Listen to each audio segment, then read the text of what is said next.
আসসালামু আলাইকুম পঞ্চম শ্রেণীর শিক্ষার্থীরা, আজকের এই ভিডিওতে আমরা পৃষ্ঠা নম্বর 126 নিয়ে আলোচনা করব। যারা যারা 124 ও 125 পৃষ্ঠার সমাধান দেখো নাই, আমি ডেসক্রিপশন বক্সে কিন্তু ভিডিওর লিঙ্ক দিয়ে রাখবো, ওইখান থেকে গিয়ে দেখে আসতে পারো। আর বিগত পৃষ্ঠার সমাধানগুলো কিন্তু আমি এবার এখানে দিয়ে রাখবো, ওইখান থেকেও দেখে আসতে পারো। 126 পৃষ্ঠা, এইখানে কি বলেছে দেখো, খালিঘর পূরণ করি।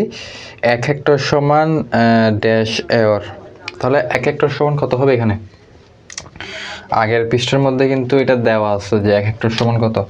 তাহলে আমরা এখান থেকে স্টার্ট করি যে 1 হেক্টর,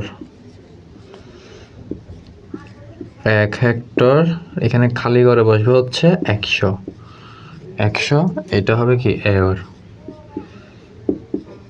এরপর 2 নম্বরে কি বলছে, 1 বর্গ কিমি সমান কত হেক্টর, তাহলে 1 বর্গ কিমি সমান 1 বর্গ কিমি, এটা সমান হচ্ছে কি 100 হেক্টর। এগুলা কিন্তু আগের পৃষ্ঠার মধ্যে দেওয়া আছে, তোমরা এখান থেকে দেখে আসতে পারো। ওকে, এখন 2 নম্বরে যেটা বলছে সেটা হচ্ছে ডান পাশের এল আকৃতির ক্ষেত্রফল কত বর্গ মিটার, এটি কতভাবে হিসাব করা যায় তা সহপাঠীদের সঙ্গে দলে আলোচনা করি। এই যে এল আকৃতির, এটার কি করতে বলছে, ক্ষেত্রফল নির্ণয় করতে বলছে, বুঝছো? তো এই ক্ষেত্রফলটা তোমরা কিন্তু বিভিন্নভাবে হিসাব করতে পারবা। তো আমি তোমাদেরকে সহজটাই দেখাই দিচ্ছি, যেটা করলে তোমরা সহজেই করতে পারবা সেটাই তোমাদেরকে বলে দিচ্ছি। তো প্রথমত আমি এল আকৃতির যে চিত্রটা দেওয়া আছে, এইটা আমি প্রথমত এখানে একটু এঁকে নিচ্ছি। প্রথম হচ্ছে এই যে এটা, এরপরে হচ্ছে এদিকে,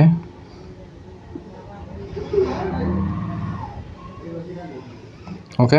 এটা হচ্ছে 2.5 মিটার, এটা হচ্ছে 3 মিটার। এর পরবর্তীটা হচ্ছে 3.5 মিটার, এটা হচ্ছে 2 মিটার, এটা হচ্ছে 5 মিটার, এটা হচ্ছে 6 মিটার। এটাই তো। এখন আমাদের এটার কি করতে হবে ভাইয়া, ক্ষেত্রফলটা নির্ণয় করতে হবে। তাহলে এইখানে আমরা যদি ক্ষেত্রফলটা নির্ণয় করি, প্রথমত একটু খেয়াল করে দেখো, আমরা এই যে এইটা যদি এভাবে এখানে দাগ দিয়ে দিই, তাহলে দাগ দিয়ে দিলে কি হয়েছে, এটা একটা আয়তক্ষেত্র হয়েছে এবং এইটা একটা আয়তক্ষেত্র হয়েছে। আয়তক্ষেত্র হয়েছে না? আয়ত এবং বর্গ, এই দুইটা টপিক নিয়ে কিন্তু আমি একদম শুরুতে আলোচনা করছি। তো যারা ওইটা দেখো নাই, আমি রিকোয়েস্ট করব ওই ভিডিওটা অবশ্যই দেখে আসবা, কারণ আয়ত এবং বর্গ যদি বিষয়টা না বুঝে থাকো তাহলে এগুলো তোমার কাছে কিন্তু অনেক কঠিন লাগবে। এখন এইটা একটা আয়তক্ষেত্র হয়েছে, এটা একটা আয়তক্ষেত্র হয়েছে। আমাদের প্রথমত এই আয়তক্ষেত্রে কি করব, ক্ষেত্রফল নির্ণয় করব, এবং এই আয়তক্ষেত্রে কি নির্ণয় করব, ক্ষেত্রফল নির্ণয় করব। নির্ণয় করে তারপর আমরা দুইটা যোগ করে মোট ক্ষেত্রফল বের করব। বুঝতে পারছো? তাহলে ক্ষেত্রফল নির্ণয়ের সূত্র হচ্ছে কি, এই যে ক্ষেত্রফল নির্ণয়ের সূত্র আমি এখানে লিখে দিচ্ছি, দেখো। ক্ষেত্রফল সমান হচ্ছে কি দৈর্ঘ্য গুণ প্রস্থ। এটা হচ্ছে কি ক্ষেত্রফল নির্ণয়ের সূত্র। এখন এইটা আমি যদি প্রথম আয়তক্ষেত্র ধরি, এটাও যদি আমি দ্বিতীয় আয়তক্ষেত্র ধরি, তাহলে প্রথম আয়তক্ষেত্রের মধ্যে কোনটা দৈর্ঘ্য হবে তোমরা কি বলতে পারবা? দৈর্ঘ্য হচ্ছে এই যে উপরেরটা হচ্ছে দৈর্ঘ্য এবং নিচেরটা হচ্ছে কিন্তু প্রস্থ। বুঝতে পারছো? আমি আরেকটু সহজ করে বলি তোমাদেরকে, ধরো এটা হচ্ছে দৈর্ঘ্য, এটা হচ্ছে দৈর্ঘ্য, আর এই যে দাগটা এটা হচ্ছে কি ভাইয়া, প্রস্থ। বুঝতে পারছো? তাহলে উপরেরটা দৈর্ঘ্য, এখানে কি হবে, প্রথমটা 2.5 না, তার আমরা লিখবো প্রথম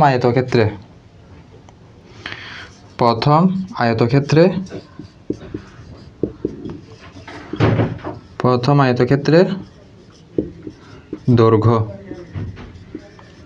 দৈর্ঘ্য কত বলছে, 2.5 মিটার, 2.5 মিটার। এবং প্রস্থ কত বলছে, প্রস্থ বলছে হচ্ছে 5, এটা হচ্ছে কত, সমান 5 মিটার। এখন ক্ষেত্রফল হচ্ছে কি দৈর্ঘ্য গুণ প্রস্থ, সুতরাং ক্ষেত্রফল হবে কি দৈর্ঘ্য গুণ প্রস্থ। আমি এটা না লিখে ডিরেক্ট দৈর্ঘ্যের জায়গায় দৈর্ঘ্যের মানটা বসে দিচ্ছি। দৈর্ঘ্যের মানটা কত? 2.5।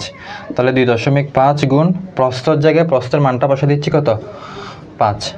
ঠিক আছে, তাহলে 2.5-এর সাথে তুমি যদি 5টা গুণ করো কত আসে? 5 5 25-এর 5, আরও হাতে আছে 2, 5 2 10, 11 12।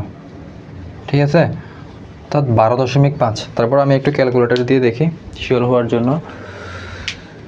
2.5 গুণ 5, 2.5 গুণ 5, হ্যাঁ এটা আসছে কত? 12.5। এখন এইটার এককটা কি হবে? এটার এককটা হবে ভাইয়া কি? বর্গ মিটার। বর্গ মিটার। তাহলে আমরা প্রথম আয়তক্ষেত্রের কি পাইছি? আমরা কিন্তু প্রথম আয়তক্ষেত্রের ক্ষেত্রফলটা পেয়ে গেছি। আরেকটা আয়তক্ষেত্র আছে, এই যে এইটা একটা আয়তক্ষেত্র না? তাহলে এইটার ক্ষেত্রে কি হবে? দৈর্ঘ্য দেওয়া আছে 3.5 মিটার এবং প্রস্থ আছে কত? 2 মিটার। ওকে, এখন তুমি বলতে পারো যে ভাইয়া প্রস্থ তো আপনি বলছেন এই পাশেরটা হচ্ছে প্রস্থ, যেমন অপর পাশেরটা আপনি তো বলেন না যে এটা প্রস্থ। সেম কথা ভাইয়া, তুমি যদি এইটা চিন্তা করো এটা কিন্তু ভাই প্রস্থ। ক্লিয়ার? এই বিষয়গুলো তুমি খুব ভালো করে এখন থেকে শিখে রাখো, অনেক কাজে আসবে। তাহলে আমি লিখতেছি এখন দ্বিতীয় আয়তক্ষেত্রের দৈর্ঘ্য। দ্বিতীয় আয়তক্ষেত্রের দৈর্ঘ্য। দ্বিতীয় আয়তক্ষেত্রের দৈর্ঘ্য কত বলছি? যে এটা 3.5 না? তাহলে 3.5 মিটার। এটা তো আর দরকার নেই, এটা আমি মুছে দিই।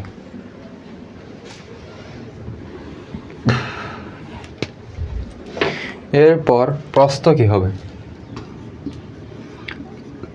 প্রস্থ হবে নিচেরটা, এই যে এটা কত হবে? এটা হবে হচ্ছে 2 মিটার। দেখছো? 2 মিটার। এখন সুতরাং ক্ষেত্রফলের সূত্র কি? এই যে এটা দৈর্ঘ্য গুণ প্রস্থ। তাহলে দৈর্ঘ্যের জায়গায় দৈর্ঘ্যের মানটা কত আছে? 3.5 মিটার। 3.5 গুণ প্রস্থের জায়গায় কত আছে?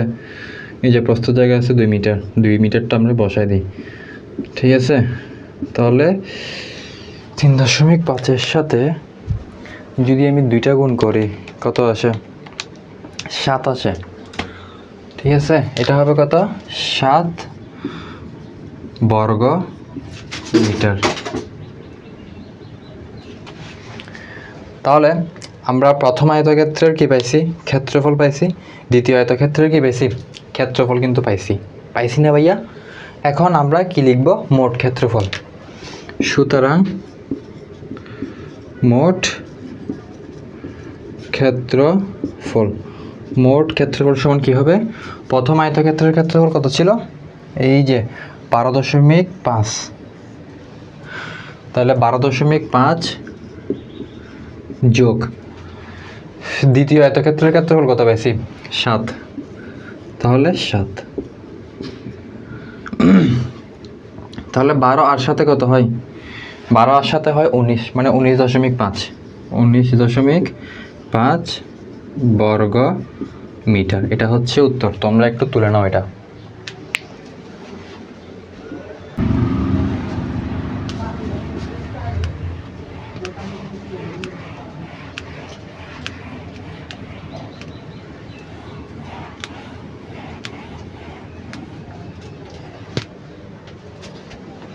এরপরে কি বলছে দেখো, এরপরে বলছে রাফির ঘরের ক্ষেত্রফল নির্ণয় করি। তো এখানে রাফির ঘরটা দেখো, এইটার ঘরের যে দৈর্ঘ্য নিচেরটা বলে দিছে কত? 7.5 মিটার এবং প্রস্থ বলে দিছে কত? 5 মিটার। তাহলে আমরা লিখে ফেলি যে দৈর্ঘ্য হচ্ছে 7.5 মিটার। রাফির ঘরের দৈর্ঘ্য, রাফির ঘরের দৈর্ঘ্য হচ্ছে কত? 7.5 মিটার এবং প্রস্থ 5 মিটার বলছে না? আমি একটু দেখি তো। হ্যাঁ 5 মিটার বলছে। প্রস্থ বলছে কত? 5 মিটার। সুতরাং এটার ক্ষেত্রফল কি হবে ভাইয়া? ক্ষেত্রফল হবে দৈর্ঘ্য গুণ প্রস্থ মানে 7 গুণ 7.5, দৈর্ঘ্যর জায়গা হবে 7.5, প্রস্থের জায়গা হবে কত 5, তাহলে 7.5 গুণ 5। এইটা যদি আমরা করি তাহলে কত আসবে? 7.5 গুণ 5, এটা আসছে কত? 37.5, 37.5 বর্গমিটার, 37.5 বর্গমিটার। তাহলে রাফির ঘরের ক্ষেত্রফল হচ্ছে কত? 37.5 বর্গমিটার। এটা হচ্ছে উত্তর। এখন তোমাদের দৈর্ঘ্য প্রস্থটা কিন্তু অনেক সময় বুঝতে অসুবিধা হতে পারে। যেমন আমি তোমাদেরকে দেখাইছি কি, এটা হচ্ছে উপরেরটা হচ্ছে দৈর্ঘ্য, নিচেরটা হচ্ছে কি প্রস্থ। এখন এখানে তো উপর নিচের কোনো সিস্টেমই নাই যে ঘরের দৈর্ঘ্য প্রস্থটা আমরা হিসাব করছি। একটু খেয়াল করে দেখো, এখানে কিন্তু কি নাই, উপর নিচে নাই। তাহলে একটু খেয়াল করে দেখো তো, ঘরটা কিন্তু এরকম,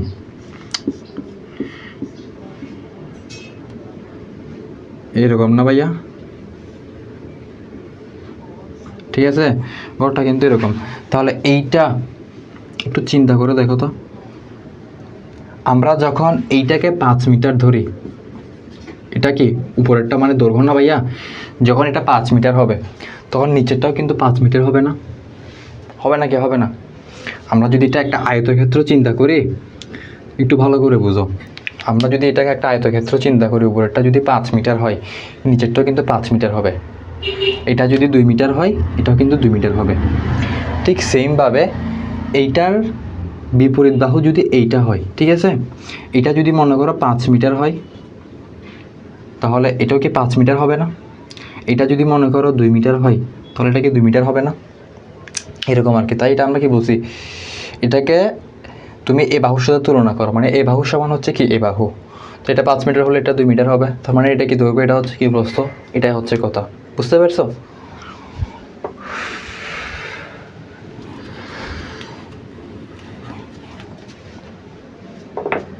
এটা বুঝে থাকলে আমরা এখন আরও কিছু ক্ষেত্রফল নির্ণয় করব। এই 3টা ক্ষেত্রফল যদি তুমি বুঝতে পারো, এই অধ্যায়ে তোমার মনে করবা ক্ষেত্রফল রিলেটেড যে ম্যাথগুলো আছে অনেকাংশে তোমার কভার হয়ে যাবে। তো আমি প্রথমত 1 নাম্বারটা আঁকতেছি এখানে, যদিও লেখা কি আর একটু বড় করলে ভালো হবে নাকি একটু দেখি, না বোঝা যাচ্ছে, সমস্যা নেই। আচ্ছা, আমি প্রথম 1 নাম্বার চিত্রটা আঁকতেছি তোমাদের বোঝার সুবিধার্থে, ঠিক আছে? এইটা হচ্ছে চিত্র, আর একটু ছোট করি।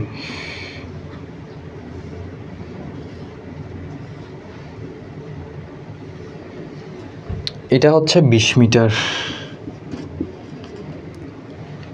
এটাও 20, এটাও 20, আবার এটা হচ্ছে 15,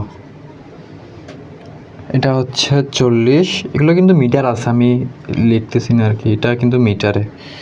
এটা হচ্ছে 55। এখন আমরা এটার কি করবো ভাইয়া? ক্ষেত্রফল নির্ণয় করব। এখন তুমি তো ভাইয়া একেবারে ক্ষেত্রফলটা নির্ণয় করতে পারবে না, আমাদের এটা মানে ভেঙে ভেঙে করতে হবে। তাহলে এটাকে আমরা কীভাবে করতে পারি একটু চিন্তা করে দেখো তো ভাইয়া। আমরা যদি এটাকে এটার সাথে মিলিত করে দিই, আবার এটার সাথে যদি আমি মিলিত করে দিই, তাহলে কীরকম হবে? এখানে কি হয়েছে? একটা আয়তক্ষেত্র হয়েছে, এখানেও একটা আয়তক্ষেত্র হয়েছে, আবার এখানে একটা কি হয়েছে? আয়তক্ষেত্র হয়েছে। অথবা তুমি চাইলে যেটা করতে পারো সেটা হচ্ছে তুমি ডিরেক্ট এটার সাথে এটা মিলিত করে দিবা। তাহলে মিলিত করলে কি হবে? এটা একটা আয়তক্ষেত্র হয়েছে, এটা একটা আয়তক্ষেত্র হয়েছে, এটা একটা আয়তক্ষেত্র হয়েছে। তুমি চাইলে এটাকে বিভিন্নভাবে করতে পারো, এটা তুমি যেরকম ভালো বুঝো আর কি। আমি যেমন তোমাকে প্রথমত দেখাইছি, এটার সাথে মিলিত করলে কি হবে? এটা একটা আয়তক্ষেত্র হবে, আবার এটা একটা আয়তক্ষেত্র হবে, এরপর হচ্ছে কি এটা আর একটা আয়তক্ষেত্র হবে। ঠিক সেমভাবে তুমি যখন এইটা জাস্ট এইটার সাথে অ্যাড করে দিবা, তাহলে এটা একটা আয়তক্ষেত্র, এটা একটা আয়তক্ষেত্র, এটা একটা আয়তক্ষেত্র। যেভাবে করো না কেন তোমার অঙ্ক কিন্তু সঠিক হবে। কোনভাবে করলে আমাদের আসলে বুঝতে সুবিধা হবে? আমরা যদি এইটার সাথে মিলিত করে দিই, এটার সাথে মিলিত করে দিলে এটা হবে দৈর্ঘ্য, আর এটা হবে কি ভাইয়া? প্রস্থ। ঠিক আছে? আর এটা হবে কি? এটার ক্ষেত্রে এটা দৈর্ঘ্য, এটা হচ্ছে এটা প্রস্থ। আমরা আগের নিয়মটাই করি, ওইটা করলে আর একটু মানে বুঝতে সুবিধা হবে আর কি।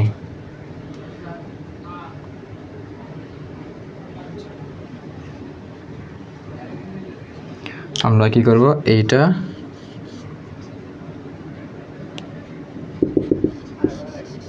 এটার সাথে এটা মিলিত করে দিছি মনে করো।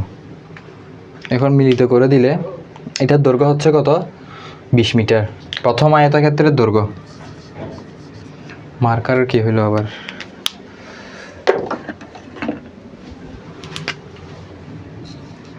প্রথম আয়তক্ষেত্রের দৈর্ঘ্য, এটা হচ্ছে উপরেরটা দৈর্ঘ্য মানে কত, 20 মিটার। আবার প্রস্থ, এটা কত, 40 মিটার। প্রস্থ হচ্ছে কত, 40 মিটার। সুতরাং ক্ষেত্রফল, দৈর্ঘ্য গুণ প্রস্থ, তাহলে দৈর্ঘ্যের জায়গা হচ্ছে 20 মিটার গুণ প্রস্থের জায়গা হচ্ছে কত, 40। 20 গুণ 40, এতটুকু কি দেখা যাচ্ছে? ওকে, তাহলে কত, 4 দুগুণে হচ্ছে 8, মানে 800 বর্গমিটার।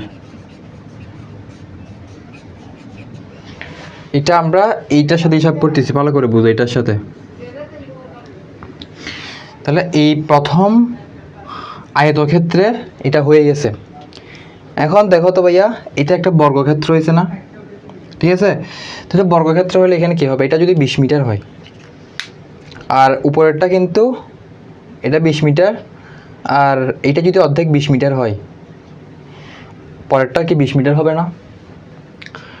একটু বোঝার চেষ্টা করো। যেমন এইটার পুরোটা কিন্তু 40, ঠিক আছে? এটার পুরোটা যদি 40 হয়, এইটা অর্ধেক 20, তাহলে 40 থেকে 20 বাদ দিলে আমরা বাকিটার এটা অংশটা পেয়ে যাব না? তাহলে 40 থেকে বাদ দিলে এটা কী হবে, 20, ঠিক না? তাহলে দৈর্ঘ্য 20, প্রস্থ 20, দৈর্ঘ্য 20, প্রস্থ 20, ক্ষেত্রফল কী হবে, 20 গুণ 20, তাহলে কত হবে, 400 বর্গমিটার। তোমরা কি এই বিষয়টা বুঝতে পারছো? যেমন আমি তোমাদেরকে এটা আরেকটু সহজ করে বলি। এইটা এরকম দেওয়া আছে, আমাদের চিত্রটা হচ্ছে এরকম।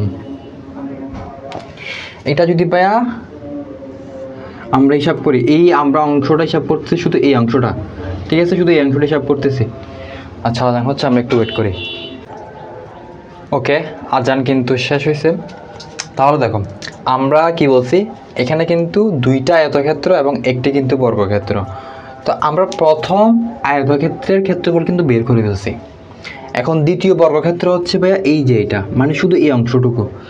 তাহলে এইটার প্রস্থ ছিল কিন্তু 40 এবং দৈর্ঘ্য ছিল কিন্তু 20, ঠিক আছে? এবং এইটার কি আছে, এটার অর্ধেক, মানে এখান থেকে এতটুকু মনে করো 20, ঠিক আছে?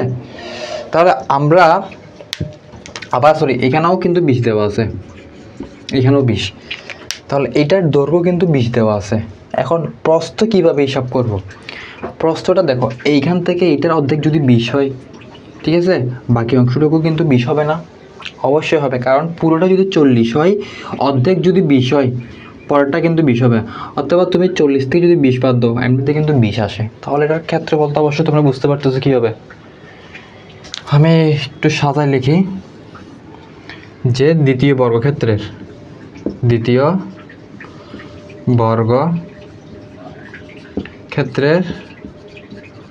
দৈর্ঘ্য কত, এগুলো সাদা লিখতে হবে কিন্তু। এই যে দৈর্ঘ্য, এটা হচ্ছে দৈর্ঘ্য, কত হচ্ছে, 20 মিটার, সমান সমান দিয়ে লিখবে কত, 20 মিটার।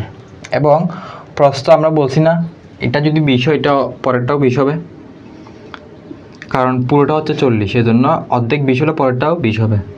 এবং প্রস্থ হচ্ছে কত, 20,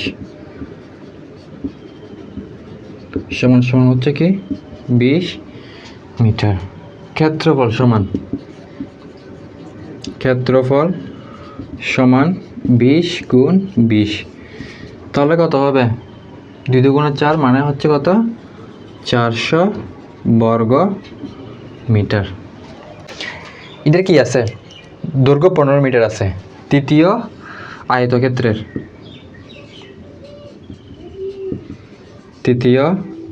আয়তক্ষেত্রের দৈর্ঘ্য সমান সমান, এটা 15 আছে, তাহলে 15 মিটার। 15 মিটার এবং প্রস্থ কি হবে 40 না এটা, তাহলে এটা যদি 40 হয় এটাও কিন্তু 40, ঠিক আছে, তাহলে এটা হবে কত 40 মিটার। সুতরাং ক্ষেত্রফল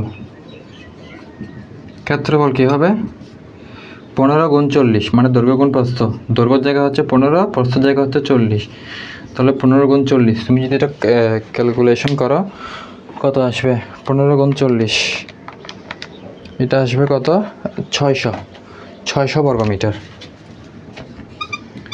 600 বর্গ মিটার।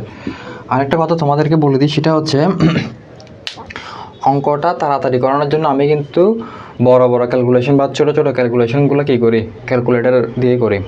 তো তোমরা আমার সাথে যখন ম্যাথ প্র্যাকটিস করবা ভুলও কিন্তু ক্যালকুলেটর বা ফোন ইউজ করবা না। তোমরা এইরকম অঙ্কগুলো যখন করতে যাবা রাফ করে করবা। রাফ বলতে কীরকম, তোমরা যেভাবে হাতে কলমে হিসাব করো, যেমন কি 40 গুণ 15 এভাবে রাফ করে করবা, কারণ পরীক্ষার হলে তোমাদের এইভাবে করতে হবে, তোমরা ক্যালকুলেটর দিয়ে করতে পারবে না।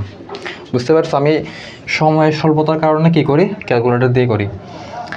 তাহলে দেখো তিনটা কি অংশের আমরা কি বের করছি ক্ষেত্রফল বের করছি, আমাদের এখন এই যে পুরোটার কি নির্ণয় করতে হবে, মোট ক্ষেত্রফল নির্ণয় করতে হবে। সুতরাং মোট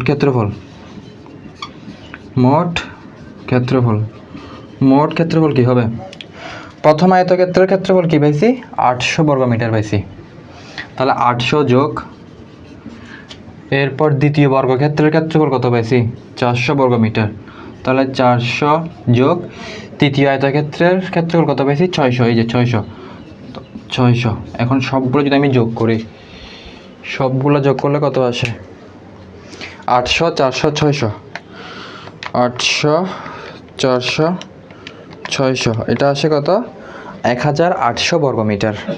কত আসছে ভাইয়া 1800 বর্গ মিটার। যদি এখানে দেখতে না পাও তাহলে আমি এখানে লিখে দিয়ে যাই 1800 বর্গ মিটার, লেখা কি যাচ্ছে এতটুকু? ওকে, তাহলে 1 নম্বরের ম্যাথ হচ্ছে এটা। অংশটুকু কি তোমরা বুঝতে পারছো?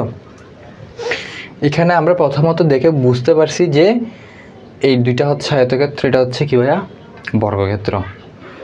আয়ত এবং বর্গ তোমরা ভাইয়া যারা আগের ভিডিও দেখছো, আমি আবারও বলতেছি, তোমরা কিন্তু সবাই জানো। আয়তর ক্ষেত্রে হচ্ছে কি বিপরীত বাহুগুলো সমান হবে, আর বর্গক্ষেত্রে কি বর্গক্ষেত্রের হচ্ছে 4টি বাহুই সমান হবে। তো আমরা যেই বেসিসে অঙ্কটা করছি এটা আমরা আয়তক্ষেত্র বলছি, কারণ কি এটার বিপরীত বাহু হচ্ছে এটা, তাহলে এটার বিপরীত বাহু এটা আর এটা সমান। এটার ক্ষেত্রে যদি চিন্তা করি এটার বিপরীত বাহু হচ্ছে এটা, তাহলে এটা আর এটা সমান। এটার ক্ষেত্রেও সেম, এটার বিপরীত বাহু হচ্ছে এটা, এটার বিপরীত বাহু হচ্ছে এটা, তাহলে বিপরীত বাহুগুলো সমান। এই জন্য এই দুইটাকে আমরা কি বলছি আয়তক্ষেত্র বলছি। এবং বর্গক্ষেত্রের হিসাব করে দেখো, আমাদের বর্গক্ষেত্রের সত্য কি ছিল 4টি বাহু কিন্তু সমান হবে। এখানে দেখো 4টি বাহু সমান, এটা 20 ছিল, দৈর্ঘ্য ছিল 20, প্রস্থও ছিল 20, তার মানে কি 4টি বাহু কিন্তু ভাই সমান এখানে, এই জন্য আমরা এটা বলছি বর্গক্ষেত্র। ক্লিয়ার? অনেক বড় হয়ে যাচ্ছে ভাই ভিডিওটা। আমি চাই প্রত্যেকটা শিক্ষার্থী যাতে এরকম অঙ্কগুলো ধাপে ধাপে বুঝতে পারে। এরপরে 2 নাম্বারটা একটু খেয়াল করে দেখো, আমি চিত্রটা কোথায় আঁকবো, এখানে আঁকলে ভালো হবে। এইটা হচ্ছে একটা সিঁড়ির মতো, এখানে 1টা 2টা 3টা 4টা 5টা 6টা। ওকে, এইটা হচ্ছে 1 কিমি। আগেরটা কিন্তু মিটারে ছিল, এখন কিন্তু কিলোমিটারে আছে। এরপর এটাও কিন্তু 1 কিমি, এটাও কিন্তু 1 কিমি, এটাও কিন্তু 1 কিমি, এটা হচ্ছে 2 কিমি, আর এটা হচ্ছে 5 কিমি, নিচেটা হচ্ছে 4 কিমি। তাহলে এইটার ক্ষেত্রে দেখো আমরা যে হিসাবটা করব, হিসাবটা কীভাবে করব দেখি বলো। আমরা যদি দেখো এটার সাথে এটা মিলাই দিই, এটার সাথে এটা মিলাই দিই, এটার সাথে যদি আমি এটা মিলাই দিই, ঠিক আছে না? তাহলে কি হবে এটা একটা, এটা একটা, এটা একটা, এটা একটা, 4টা অংশ পাইছি আমি। 4টা অংশ পাইছি না? এখন 4টা অংশের মধ্যে এটার দৈর্ঘ্য হচ্ছে 1 কিলোমিটার। তো আমি এটা মুখে মুখে তোমাদেরকে হিসাব করে দিচ্ছি। তো প্রথম অংশের ক্ষেত্রে ক্ষেত্রফল হবে কত? 1 কিলোমিটার। আমি এখানে শর্টকাটে লিখে রাখতেছি, পুরো অঙ্কটা করলে অনেক বড় হয়ে যাবে। তাহলে প্রথম অংশ আমি পাইছি কত? 1 কিমি। কারণ একের সাথে 1 গুণ করলে কিন্তু একই হবে, কারণ এটা দৈর্ঘ্য হচ্ছে 1, প্রস্থ হচ্ছে 1। তাহলে ক্ষেত্রফল কী হবে? দৈর্ঘ্য গুণ প্রস্থ, মানে 1 গুণ 1, একের সাথে 1 গুণ করলে কিন্তু 1 হয়। 2 নম্বরটা দেখো, মানে দ্বিতীয় অংশ। দ্বিতীয় অংশের ক্ষেত্রে এইটা কিন্তু ভাই প্রস্থ হচ্ছে 1, ঠিক আছে? প্রস্থ কিন্তু 1, এবং এইটা হচ্ছে কত? সম্পূর্ণটা কিন্তু ভাই 5, সম্পূর্ণটা 5 না? তো এইটা যেহেতু 1, এটা 1 হলে আবার এটাও 1 হবে না? তাহলে কি হবে? 2 গুণ 1 মানে কি হবে ভাইয়া? 2 কিমি হবে। 2 কিমি। সেমভাবে এইটা হচ্ছে 2, এটা হচ্ছে 1, মানে 3। 3 নাম্বারটা যখন আমি হিসাব করতে যাবো, এটা কিন্তু 2 আছে না, আর এখানে হচ্ছে 1, তাহলে কত? 3। তাহলে ক্ষেত্রফল হচ্ছে কত? 3 গুণ 1 মানে কত? 3 কিমি। 3 কিমি। এখন তাহলে দেখো, প্রথম, দ্বিতীয়, তৃতীয় অংশ শেষ, এখন চতুর্থ অংশের ক্ষেত্রে কী হবে? চতুর্থ অংশের মধ্যে দৈর্ঘ্য হচ্ছে প্রায় 4 কিলোমিটার, ঠিক আছে? এখন প্রস্থ কী হবে? প্রস্থ এখানে আছে কত? 2, ঠিক আছে? তাহলে 4 গুণ 2 কত হবে? 8 কিমি। এখানে কিন্তু এককটা তোমাকে হিসাব করতে হবে। আমরা যখন মিটারে ছিল তখন আমরা এককটা কি লিখছিলাম? বর্গমিটার। বর্গমিটার। এখন এখানে কিন্তু কিমি আছে, ঠিক আছে? তাহলে কিমি যখন থাকবে তাহলে এখানে কি হবে? বর্গ কিমি। তাহলে এখানে প্রত্যেকটা হবে কি? বর্গ কিমি। 1 বর্গ কিমি। প্রত্যেকটা হবে কি? বর্গ কিমি।